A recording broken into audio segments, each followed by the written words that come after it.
안녕하십니까. 성균관대학교 전자전기공학부 최종서 교수입니다. 오늘 저는 여러분들한테 입자 가속기에 대해서 말씀을 드리려고 합니다. 이 입자 가속기가 뭐냐? 최근에 우리나라에 여러 대형 입자 가속기가 건설되고 있는데 이에 관련해서 여러분들이 많은 관심을 가지고 있는 것이 사실입니다. 그래서 저는 입자 가속기가 뭐고 왜 입자 가속기가 현대 과학을 증거하는지 그것에 대해서 말씀을 드리도록 하겠습니다. 지난 수천 년 동안 우리 인류는 자연의 여러 가지 그런 문제에 대해서 알지 못했고 그것을 알기에는 너무나 힘들었기 때문에 종교에 의지해서 그 자연을 이해하려고 생각을 했습니다. 그래서 종교가 너무 피크에 오르다 보니까 종교에 대해서 어떠한 의심을 갖지 말라. 오직 믿어야 된다. 그래서 여러 가지 그 의문점이 있음에도 불구하고 수백 년, 수천 년 동안 그 인류는 점점 머리가 깨이면서 그 종교에 대해서 의심을 하지 못하고 그래서 의심을 하게 되면 여러 가지 처벌을 받는 그러한 상태에 이르게 되었습니다. 지난 16세기에 이르면서 사람들은 많은 그 지식에 대해서 이해를 하게 되었고 점차로 왜 그런지, 왜 해가 뜨는지, 왜 해가 지는지, 왜 별이 뜨고 왜 별이 지는지에 대해서 의심을 하기 시작했습니다. 여기 보이는 그 아이작 뉴턴은 뭐 약간의 그 과장된 얘기일 수도 있겠지만은 사과나무에서 사과가 떨어지는 것을 보고 왜 사과나무에서 사과가 떨어지는가 이러한 의심을 갖기 시작을 하였습니다. 왜? 그 이유가 무엇인가? 이런 것을 캐내기 시작하면서 이런 그 이유를 여러 가지 그런 논리적으로 설명하는 그런 분야가 발전하기 시작을 하였습니다. 그것이 지난 16세기에 가장 유명했던 그 천문 과학자였던 갈릴레오에서 이르러서 그 피크가 형성이 되기 시작하였습니다. 갈릴레오는 여러 가지 그 조그만 망원경을 만들어서 손수 제작을 해서 별을 관측하다 보니까 이 별이 움직임이 우리 지구와 크게 다를 게 없다는 것을 확인하기 시작을 하였습니다. 그러면서 그것을 수학이라는 새로운 개념으로 계산을 하다 보니 우리 이 지구, 우리가 살고 있는 이 지구도 별과 같이 둥그렇게 생겼고 그리고 지구가 하늘이 움직이는 것이 아니라 지구가 움직인다는 사실을 알게 되었습니다.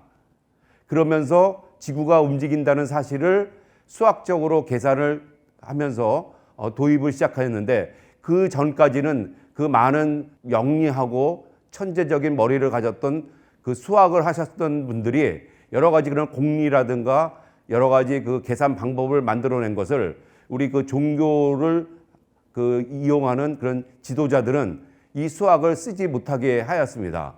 그래서 몰래 갈릴레오는 이 수학을 쓰면서 지구가 움직인다는 것을 알게 되었고 결국은 종교 지도자들로부터 종교 재판이라는 그러한 그 가혹한 그런 형벌까지 이르는 그런 상황에 이르게 되었습니다.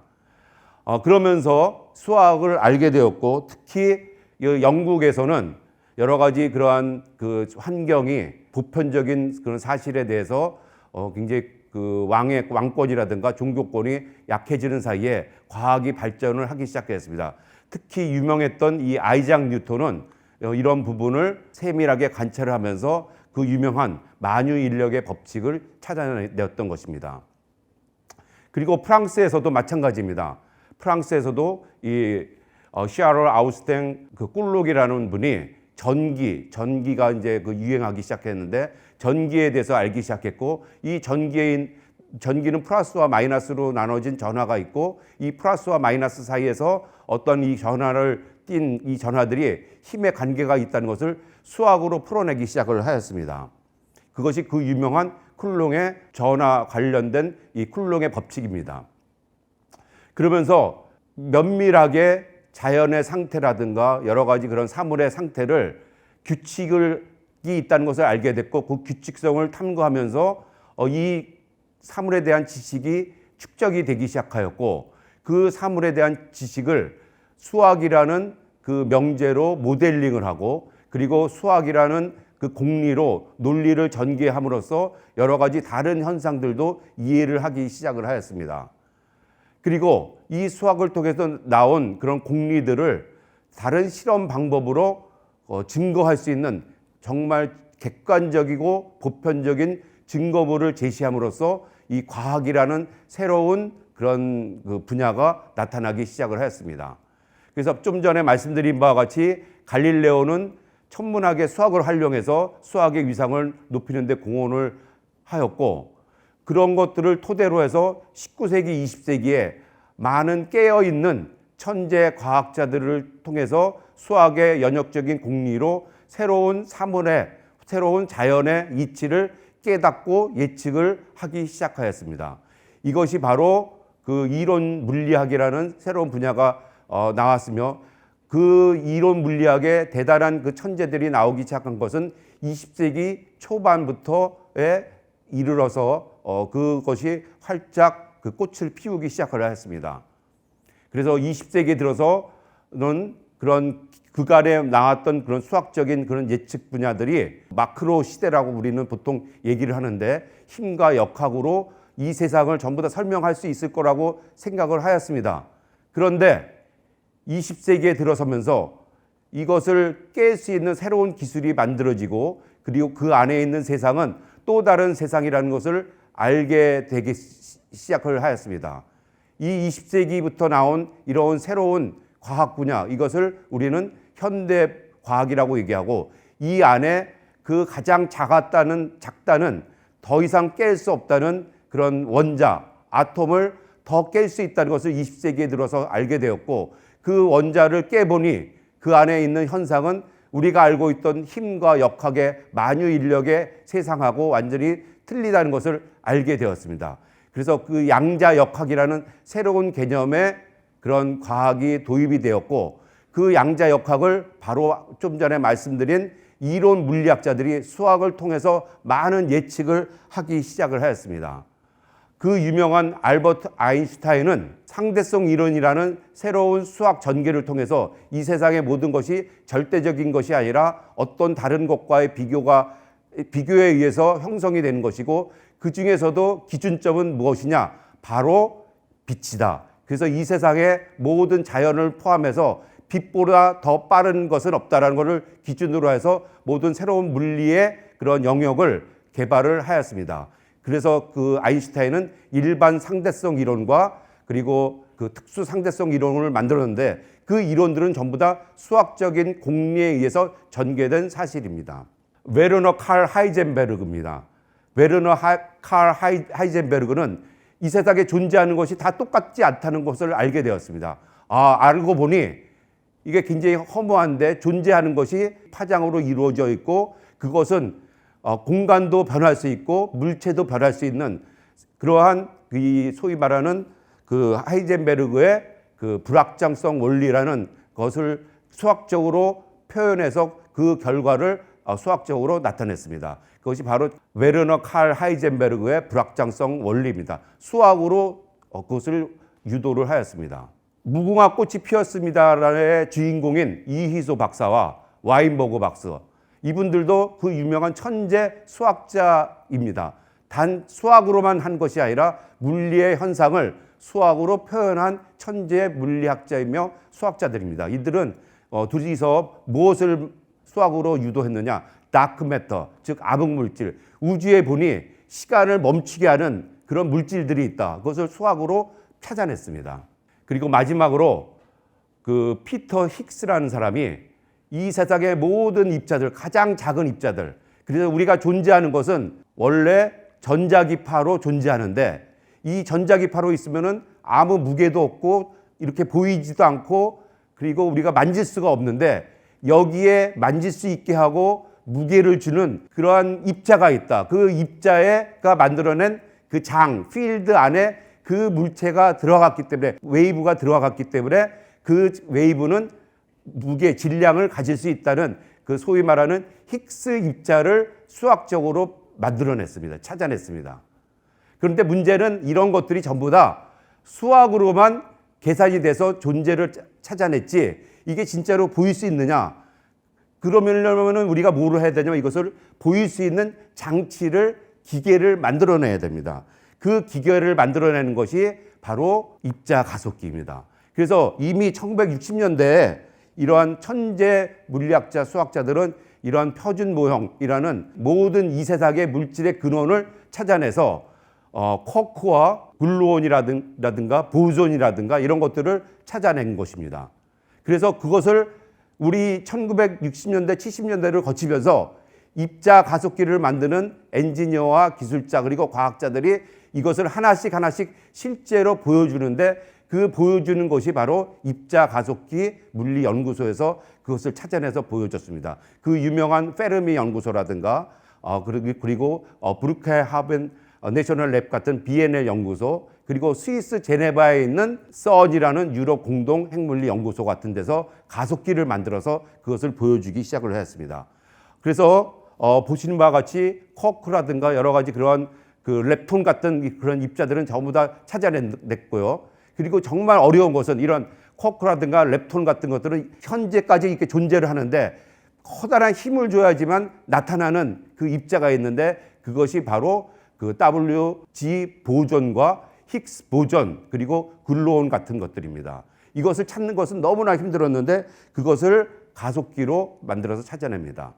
특히나 이것의 그 모티베이션 처음 찾아낸 사람이 여기 보시는 카를로 루비아라는 분인데, 이분이 WG 보존의 입자들을 찾아내서 썬에 있는 가속기로 프로톤 싱크로트론으로 찾아내서 1984년도에 노벨상을 탑니다.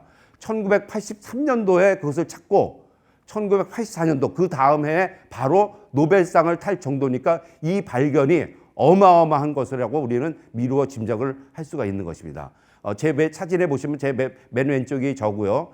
그 옆에 있는 분이 하이 리졸데라고 방사성 동위원소 빔을 만들어내는 장치의 총괄 책임자인 야신 카데 박사님이시고, 그 다음에 한 사람 건너서 오른쪽에 계신 분이 카를로 루비아 박사님이십니다. 그래서 그것을 찾아내기 위해서 이 계산이 너무나 복잡하고 그리고 장치가 굉장히 예민하기 때문에 수많은 컴퓨터가 동원이 됩니다. 컴퓨터 하나만 가지고 안 되니까 컴퓨터끼리 연결시키는 클라우드 컴퓨테이션을 해서 계산을 통해서 그 미세한 입자들을 찾아내는 것입니다. 여러분들 잘 아시는 월드 와이드 웹, HTTP, HTML 이거 전부 다 WG 보존이라든가 힉스 보존을 찾아낸 스위스 제네바에 있는 유럽 공동 핵물리 연구소의 썬 연구소에서 그것을 찾아내는 장치로 여러분들은 이해하시면 되겠습니다. 그래서 세계 최고의 컴퓨터, 세계 최고의 소프트웨어, 그리고 세계 최고의 정밀 기술로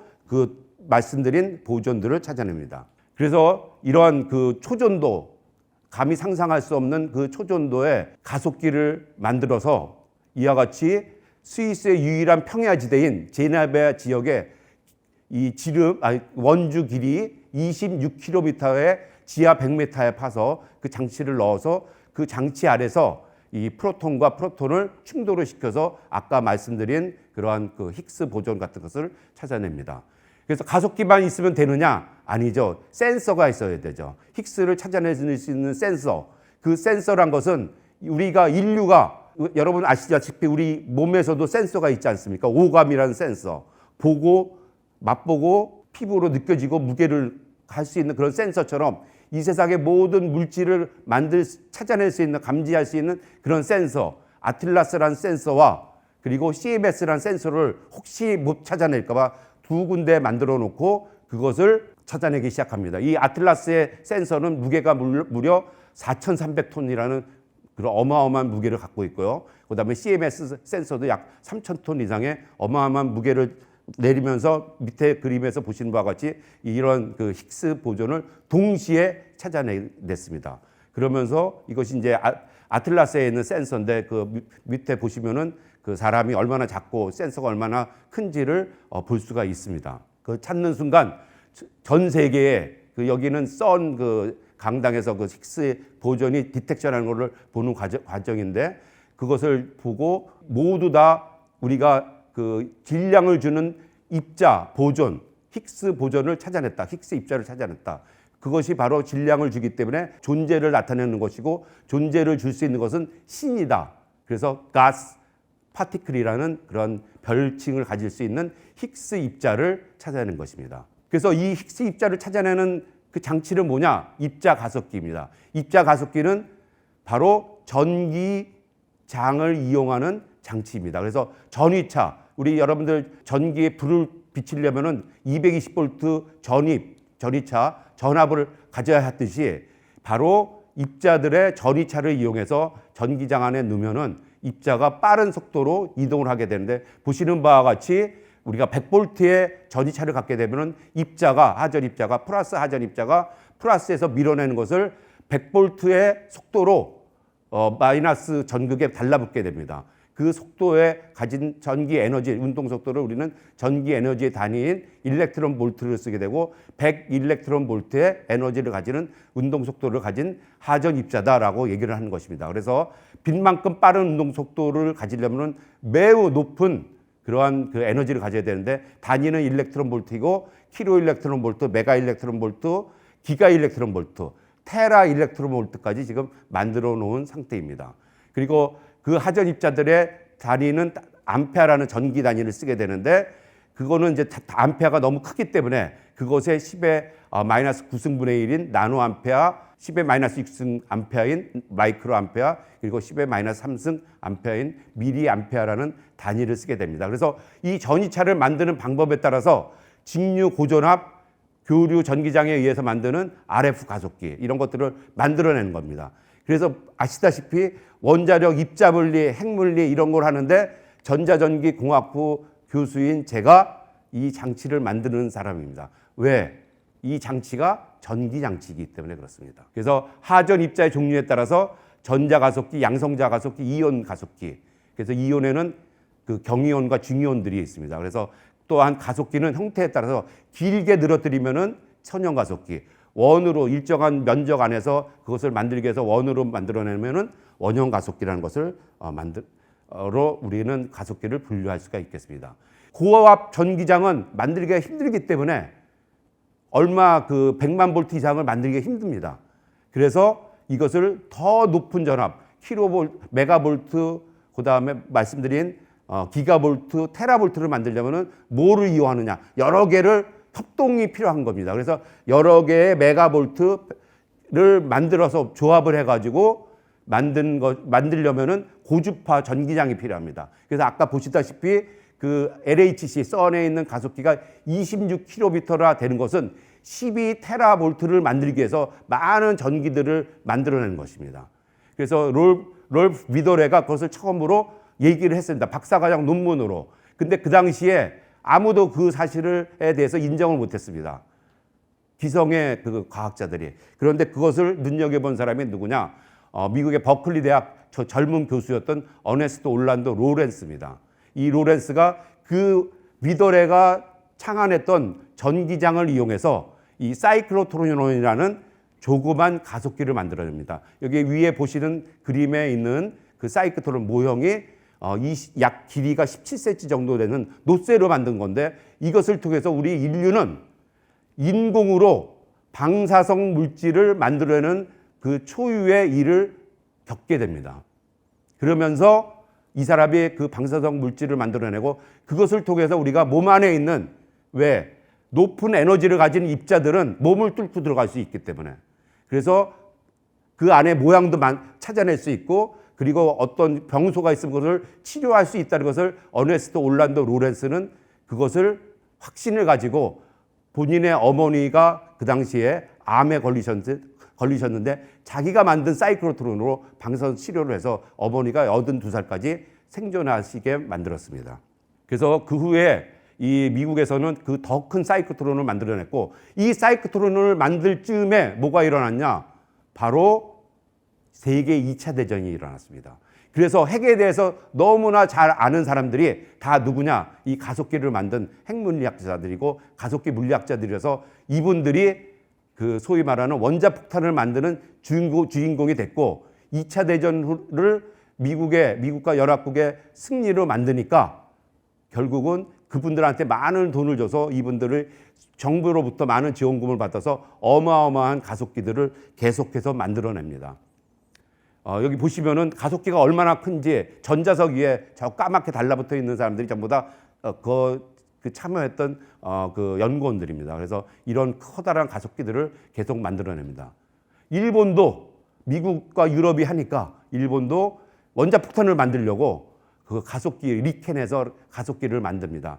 요시오 니시나라는 분이 리켄에서 이 사이클로트론이라는 가속기를 만듭니다. 그러면서 이분이 일본의 원자폭탄 핵 개발의 주인공으로 우라늄을 생성할 수 있는 그러한 장치로 사이클로트론이라는 가속기를 이용을 했습니다. 그래서 일본에서는 이 요시오 니시나 그 박사님이 노벨상을 탄 사람보다 훨씬 더 우위에 있는 아주 그 일본에서 가장 추앙받는 과학자로 널리 알려져 있습니다. 그래서 일본의 리켄에 가면은 세계에서 제일 큰 가속기, 사이클로트론 초전도로 만든 가속기가 있는데 이 가속기 그 연구 센터의 이름이 니시나 가속기 센터입니다. 사이클로트론 센터입니다.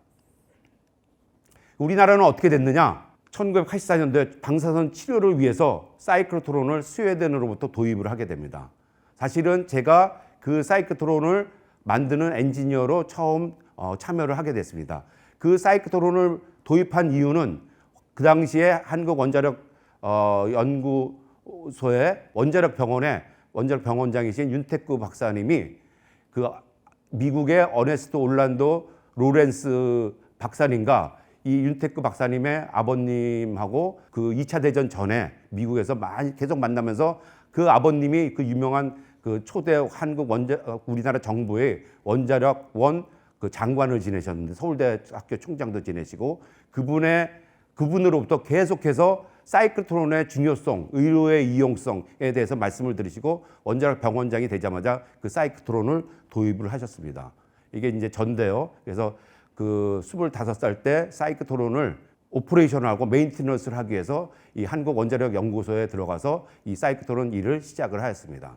그래서 그 사이클로트론이 스웨덴으로부터 그 연수를 받으면서 점점 실력이 나아지면서 저희 실력이 세계적으로도 유명해지니까 제가 만든 사이클로트론을 보기 위해서 벨기에 왕비도 와서 구경을 하고 그리고 캐나다에 계셨던 그 포항공대 초대 소장이신 오세웅 박사님이라든가 스위스 쥐리히에 있는 PSI라는 그 가속기 연구소의 피터식 박사님도 방문을 해서 저희 그 사이클로트론을 보기 시작을 하였습니다. 우리나라는 2000년도에 처음으로 제가 사이클로트론을 만들어서 13회미비를 만들어 가지고 그것을 전국의 7개 대학 병원에 그것을 보급을 하고 이것을 통해서 방사성 물질인 방사성 동위원소, 이 핵물질이 아니라 원자폭탄을 만드는 물질이 아니라 우리가 보건 그 진단을 쓸 수 있는 펫시티라는 그 장치에 쓰일 수 있는 방사성 의약품을 만드는 사이클로트론을 만들어서 7군데 그것을 보급을 했고 아직까지도 그것을 제주대병원이라든가 서울대 분당병원, 전북대병원 그리고 조선대병원, 경북대병원에서 사용을 하고 있습니다. 이것이 이제 경북대병원에 설치했던 최초의 사이클로트론입니다. 그리고 나서 한국원자력연구원에서 이 사이클로트론을 가지고 핵 연습을 하고 싶고 그리고 방사선에 대한 연구를 하고 싶어서 키람스 30이라는 사이클로트론을 만들어서 이것을 설치를 하였습니다. 그래서 30매부 사이클로트론을 만들어서 설치를 한 다음에 현재 한국원자력연구원 그 정읍 첨단 방사선 연구소에서 이것을 가동을 하고 있는 중입니다. 우리 학교에도 이 사이클로트론이 3대나 있습니다. 그래서 우리 그 성균관대학교 가속기 및 의료공학 연구실에 이런 그 9매부, 10매부 그리고 AMS 사이클로트론을 우리 학생들이 이걸 직접 만들어서 이것을 통해서 석사, 박사학위를 받고 현재 국내에 그런 그 정부 출연연구원에서 근무를 하고 있는 중입니다.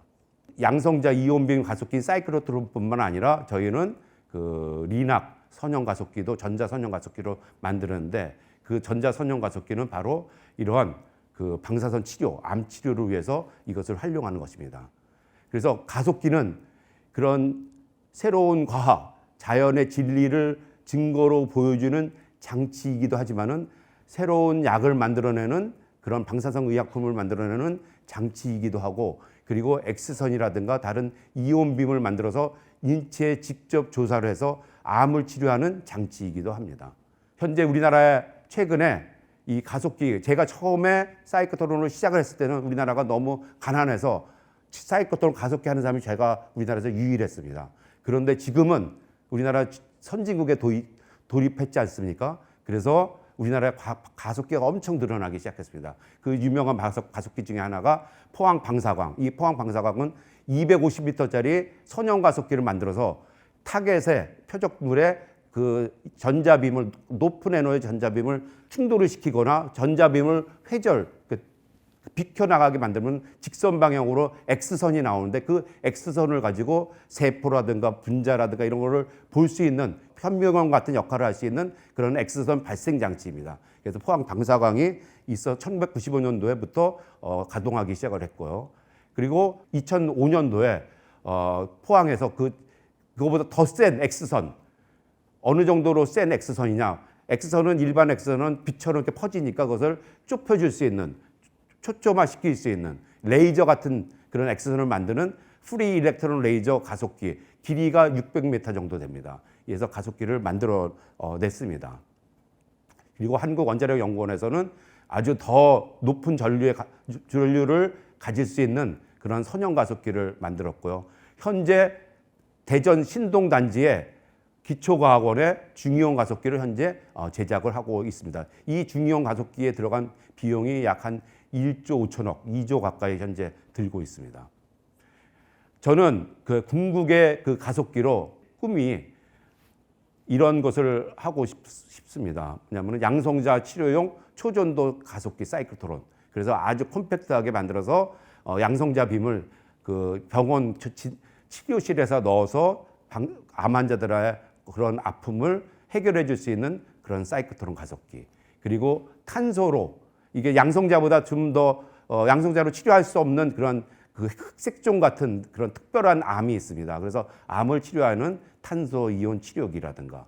그리고 마지막으로 우리 그 원자력, 지금 우리 요즘 그 전기 비용이 그 천연가스라든가 여러 가지 그런 우크라이나의 사태로 굉장히 비용이 올라가지 않습니까? 결국 우리가 해야 되는 것들은 그 원자력 발전을 해야 되는데, 문제가 원자력 발전은 이것이 사고가 생기면은 핵 폐기물도 문제지만은 그게 그 핵분열이 멈추질 않습니다. 여러분들 아시다시피 일본의 후쿠시마 사태를 보시면은 후쿠시마에 지금 여러 가지 그런 불이 났지만은 지금도 그 안에서 핵분열이 계속 일어나가지고 방사성 물질들이 계속해서 나와서 바다를 오염시키고 각국으로부터 비난을 받지 않습니까?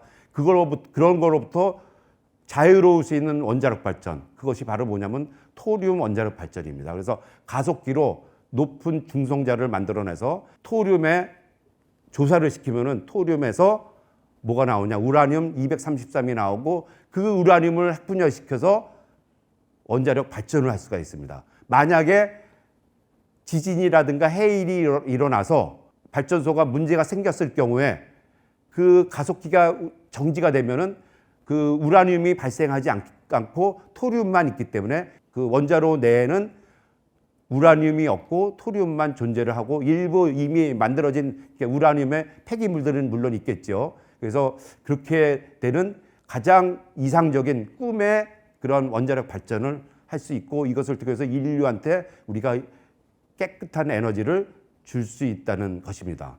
우리가 깨끗한 에너지 하면은 핵융합을 얘기하지만 핵융합은 정말 드리밍, 꿈, 정말 이룰 수 없는, 우리가 100년이 가도 하기 힘든 그런 꿈의 원자력 발전이고요. 이 토리움 에너지 발전은 우리가 30년 내에 할 수 있는 그런 발전이기도 합니다.